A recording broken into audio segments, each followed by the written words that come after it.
this new ISIS caliphate is new and it's dangerous and it's growing. And I think it's actually growing exponentially, and that this White House and Hillary Clinton, they don't get it, Scott Walker. And so, Governor, how do you actually fight not just the caliphate, but the appeal that this has to the rising legions of fanatics out there? Yeah, and the sad reality is it's one of those where one feeds off the other.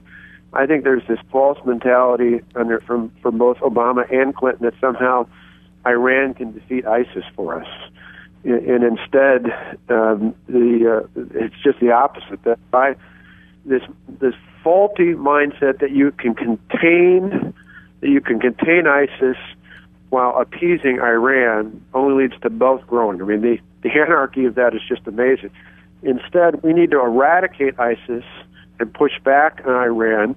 The two go hand in hand. It's why not just terminating the deal, but piling on these additional sanctions, pushing our allies around the world to do the same. At the same time, lifting the political restrictions in Iraq on our military personnel that already are there, so they can go out and assist the Kurd, the Sunni, the Iraqi allies that are there to actually reclaim that territory and make sure that we can do that in a way that doesn't allow ISIS to seek safe haven in places like Syria out there.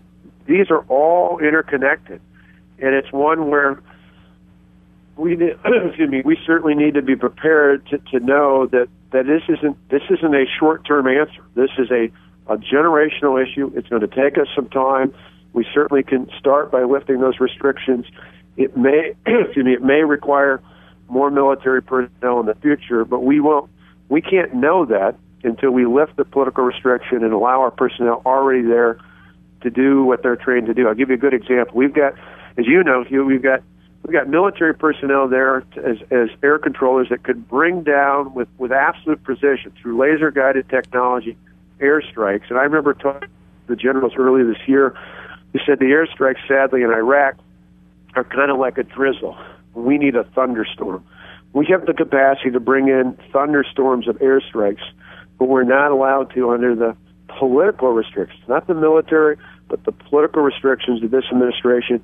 We need to lift those so that our men, the military personnel we have there, can actually unleash that power and allow them to do what Americans do best.